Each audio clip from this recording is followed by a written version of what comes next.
Okay, so the movie Hoosiers and the television show Police Squad.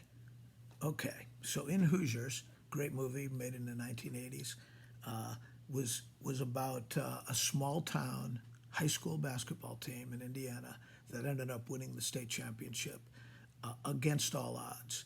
And people couldn't believe this small town did so well, but the reason they did well is because they had a value system, they had a way of playing together, but they had an amazing coach, and this amazing coach pulled them together and made them believe. And he was uncompromising in his in certain things about his way that he coached.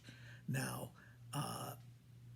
as a result, they ended up losing a few games early on, but they ended up winning the state championship. It's just against a giant school from Muncie, Indiana. Like I think Hoosiers, I think the Hickory High School in the movie maybe had 100 kids, or maybe a little less than 100 kids in the entire school. Okay, and of course half of those would be girls, so even less boys. Muncie, if I remember right from the movie, it's like 3,000 kids in the school or something like that. So there's no way that Hickory should have competed with them, but they did, and they won.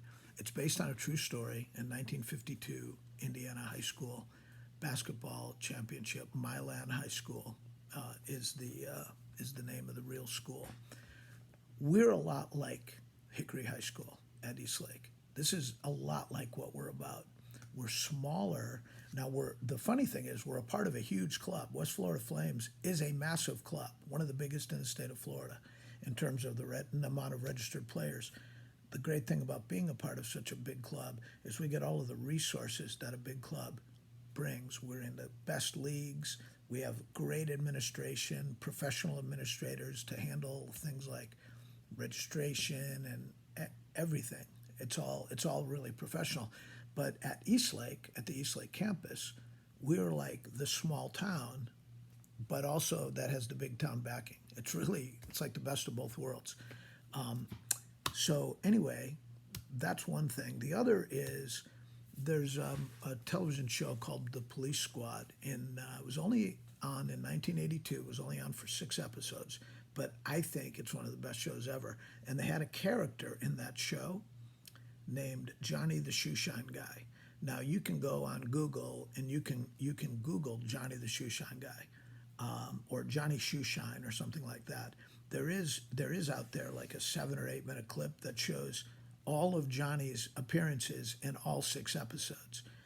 There are some shorter clips, but Johnny was this. He's just a shoeshine guy out on a city street, right? He's self-deprecating, doesn't think too much of himself. He's just a shoeshine guy, but he's really, really smart.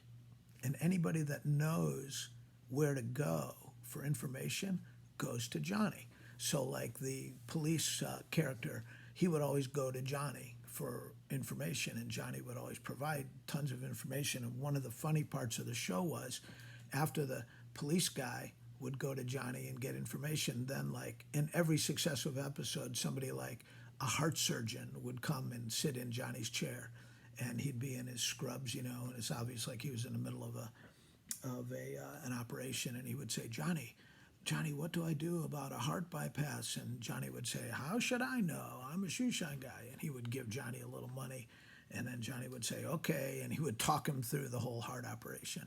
Or like a firefighter came to Johnny in the middle of a fire.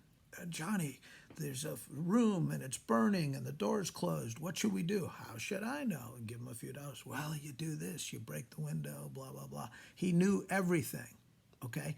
And people knew to come to him for answers. But he didn't try to beat his chest and say, hey, I know everything. He just did his job as a shoeshine guy, right? Well, what we do at Flames Eastlake is we're like that. We just do our job. We just come to practice and we run practices, have this happy culture, and go on about our business. But what happens is, what's so funny is kids that go to other clubs, they end up coming back to us and saying, oh my gosh, this is happening at this other club. This is crazy. What should I do? How should I handle it? And we're like, how should I know? Where's this? And finally, we help them. We talk them through it.